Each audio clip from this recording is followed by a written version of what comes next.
So hello everyone, in this video I will tell you about the topic global and cultural diversities in organizational behavior. Basically हम organizational behavior में जो ये topic पढ़ते हैं global and cultural diversities का, इसका meaning क्या होता है, इसके टाइप्स क्या हैं एंड इसका जो इम्पैक्ट है वो ऑर्गेनाइजेशनल बिहेवियर पे क्या पड़ता है, वही आज मैं आपको इस वीडियो में बताऊंगा। तो सबसे पहले हम बात करते हैं इसकी मीनिंग क्या है।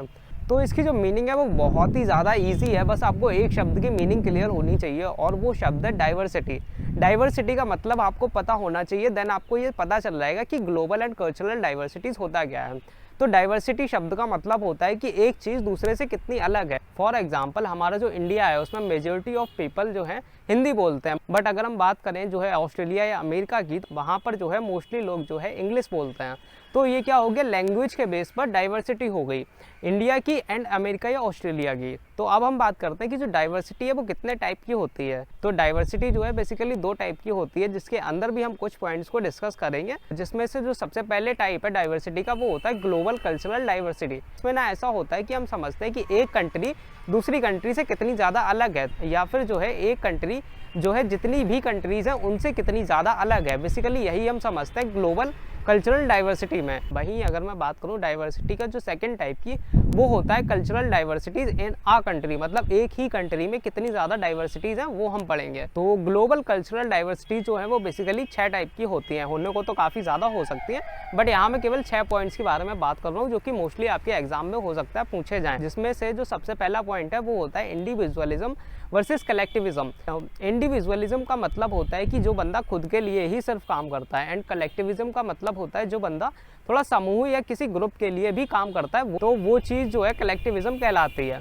अब इसकी डाइवर्सिटी की बात करते हैं तो हमारे इंडिया का कल्चर जो ऐसा है कि ज़्यादातर बंदे जो है पूरी ग्रुप के लिए काम करना पसंद करते हैं, इन ग्रुप काम करना पसंद करते हैं। वही अगर मैं बात करूं अमेरिका या बाहर की कंट्रीज़ की, वहाँ पर ऐसे लोग हैं जो सिर्फ खुद की ग्रोथ के लिए ही काम करते हैं, मतलब खुद के लिए ही काम करते हैं। इंडिया में मोस्टली लोग जो हैं ऐसे होते हैं जो कि दूसरों की भलाई के बारे में सोचते हैं या फिर एक ग्रुप के लिए काम करना पसंद करते हैं। सो अब बात करते हैं इसके सेकेंड पॉइंट के बारे में, जो कि होता है पावर डिस्टेंस। पावर डिस्टेंस का मतलब होता है जो भी पावर दी जाती है एम्प्लॉयज़ को, उसमें कितनी ज़्यादा डाइवर्सिटी है।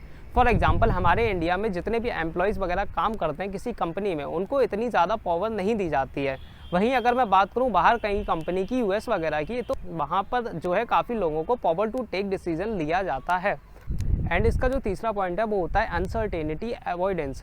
इसका मतलब होता है कि जो काम हो नहीं सकता उस पर ना हम इंडियंस जो हैं, हमारे कल्चर में ऐसा होता है कि हम इंडियंस उसको इग्नोर करते हैं। बेसिकली कहते हैं यार जो चीज़ हो ही नहीं सकती उसके पीछे अपना टाइम वेस्ट क्यों करना, क्यों जो है टाइम वेस्ट करना है इतना ज़्यादा। जबकि अगर हम बात करें बाहर की कंट्रीज़ में, तो बाहर की कंट्रीज़ में ऐसा नहीं होता। वो लोग अगर कोई चीज़ अनिश्चित है, कोई चीज़ नहीं हो सकती है, तो उसके लिए भी काफ़ी ज़्यादा मेहनत करते हैं। अब मैं यहाँ अपने देश की बुराई नहीं कर रहा, मैं जस्ट एक एग्जांपल दे रहा हूँ। तो अब बात करते हैं इसके चौथे पॉइंट के बारे में, जो कि होता है जेंडर इगैलिटरिज्म। तो इसका जो मतलब है ना वो होता है कि जेंडर के बेस पर ग्लोबली डाइवर्सिटीज़ क्या है। तो वहाँ पर ना ऐसी सोच है कि जो लड़का है एंड लड़की दोनों बराबर ही होते हैं, दोनों साथ में मिलकर जॉब कर सकते हैं, दोनों को हक है कि वो जो है काफ़ी अपने ग्रोथ के ऊपर काम करें। वहीं अगर मैं बात करूँ इंडिया की, वहाँ पर जो है बहुत ही कम लोग ऐसे हैं जो ये समझते हैं कि लड़का एंड लड़की एक हैं। वरना आज भी आप गांव वगैरह में जाओगे तो इन इंडिया ऐसा होता है कि लड़कियों के साथ में काफ़ी बुरा बर्ताव किया जाता है, या लड़कियों को उतनी प्रेफरेंस नहीं दी जाती है जितनी लड़कों को दी जाती है। सो अब बात करते हैं इसके 5वें पॉइंट के बारे में, जो कि होता है कोऑपरेशन वर्सेस कॉम्पिटिटिव। अब इन इंडिया ऐसे लोग होते हैं जो कोऑपरेशन में काम करना ज़्यादा प्रेफर करते हैं as compare to competitive environment में। तो कॉम्पिटिटिव एनवायरनमेंट ऐसा होता है जिसमें एक बंदा जो है काफ़ी ज़्यादा काम करने की कोशिश करता है एज़ कम्पेयर टू दूसरा एम्प्लॉय, मतलब उसके साथ में एक बंदा काम कर रहा है उससे ज़्यादा काम करने की कोशिश करेगा वो बंदा, जिससे कि बॉस उसको ज़्यादा प्रमोशन दे, उसको ज़्यादा समझे। बट इन इंडिया मोस्टली ऐसा होता है कि जो एम्प्लॉयज़ हैं वो कोऑपरेशन में काम करना पसंद करते हैं, मतलब काफ़ी लोगों के साथ में काम करना पसंद करते हैं। तो अब बात करते हैं इसके 6ठे पॉइंट के बारे में, जो कि होता है लैंग्वेज को लेकर डाइवर्सिटी। अब इन इंडिया तो काफ़ी ज़्यादा लैंग्वेज बोली जाती हैं, अप्रॉक्सीमेटली करीब 17 भाषाएँ जो है हमारे देश में बोली जाती हैं। वहीं अगर हम बात करें अमेरिका की, तो वहाँ पे जो है केवल इंग्लिश ही बोली जाती है। तो लैंग्वेज को लेकर कितनी डाइवर्सिटी है वो आप खुद ही समझ सकते हो। तो अब बात करते हैं जो टाइप्स ऑफ डाइवर्सिटीज़ का सेकंड पॉइंट है, तो वो होता है cultural diversity for a country, मतलब एक कंट्री में कितनी ज़्यादा डाइवर्सिटीज़ हैं। तो इसका जो सबसे पहला पॉइंट है वो होता है लैंग्वेज को लेकर। जैसा कि मैंने बताया था कि इन इंडिया 17 भाषाएं बोली जाती हैं, तो आप समझ सकते हो कि कल्चरल डाइवर्सिटी कितनी ज़्यादा है इंडिया में। अब बात करते हैं इसके सेकंड पॉइंट के बारे में, जो कि होता है वॉइस टोन। कोई कोई एरिया ऐसा होता है जहाँ पर वॉइस टोन जो है काफ़ी ज़्यादा होती है लोगों की एज़ कम्पेयर टू दूसरा स्टेट। फॉर एग्जाम्पल आप दिल्ली वगैरह जाओगे तो वहाँ के लोगों की जो नॉर्मल टोन है वो नॉर्मल बात भी हाई टोन में ही करते हैं, बट स्टिल आप जो कानपुर वगैरह या यूपी वगैरह में जाओगे तो वहाँ इतनी हाई टोन से बात नहीं करते हैं। तो अब बात करते हैं इसके थर्ड पॉइंट के बारे में, जो कि होता है एक्सेंट का। आप देखो इंडिया में ना हिंदी बोली जाती है, बट हिंदी भी काफ़ी एक्सेंट में बोली जाती है। किसी स्टेट में अलग एक्सेंट में बोली जाएगी हिंदी एंड किसी स्टेट में अलग एक्सेंट के साथ में हिंदी बोली जाएगी, तो वो डाइवर्सिटी वहाँ पर होती है। तो अब बात करते हैं इसके चौथे पॉइंट के बारे में, जो कि होता है कास्ट को लेकर। अब देखो भैया इंडिया में तो काफ़ी ज़्यादा कास्टिज्म है, इवन हिंदुइज्म हो या कोई भी धर्म हो उसमें कास्ट को तो लेकर कुछ ना कुछ है ही, तो उसमें कास्ट को लेकर काफ़ी ज़्यादा डाइवर्सिटी है। तो अब बात करते हैं इसके पाँचवें पॉइंट के बारे में, जो कि होता है रिलीजन को लेकर डाइवर्सिटी।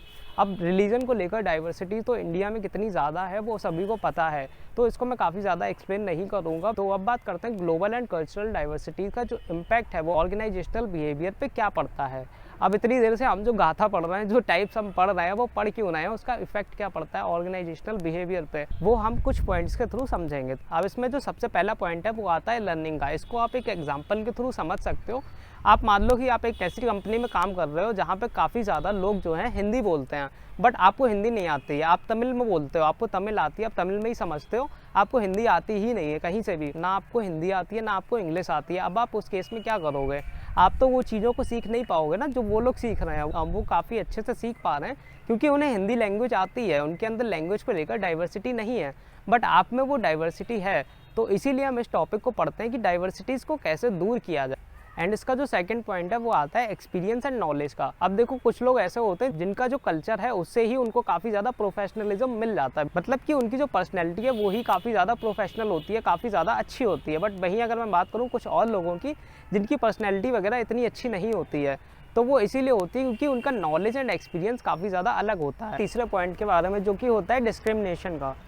डिस्क्रिमिनेशन तो काफ़ी ज़्यादा लोगों में आएगा ही आएगा अगर जो है उनके अंदर डाइवर्सिटी है, तो कहीं ना कहीं उनके बिहेवियर पर भी इस चीज़ का बहुत ज़्यादा इम्पैक्ट पड़ेगा। और दैट्स वाई हम ये समझते हैं कि डिस्क्रिमिनेशन काफ़ी ज़्यादा लोग करते हैं एक दूसरे से अगर उनके अंदर डाइवर्सिटी होगी। अब डिस्क्रिमिनेशन का एक एग्जांपल ले लेते हैं कि जो है आप सपोज करो कि एक बंदे को इंग्लिश आती है एंड जो दूसरा बंदा है उसको इंग्लिश नहीं आती है, वो नॉर्मल हिंदी में ही बात करता है, तो इंग्लिश बोलने वाला जो बंदा है वो काफ़ी ज़्यादा उसको टॉन्ट करेगा या फिर उसकी बेइज्जती करेगा काफ़ी ज़्यादा कि तुझे हिंदी बोलना नहीं आता, तू गवार है, ये है वो है। एंड इन इंडिया तो ऐसा होता है, जबकि ये बिल्कुल भी नहीं होना चाहिए, ये गलत है। हिंदी हमारे देश की मातृभाषा है यार, उसको कोई गलत कैसे बोल सकता है। तो अब बात करते हैं इसके चौथे पॉइंट के बारे में, जो कि होता है पुअर इंटरेक्शन।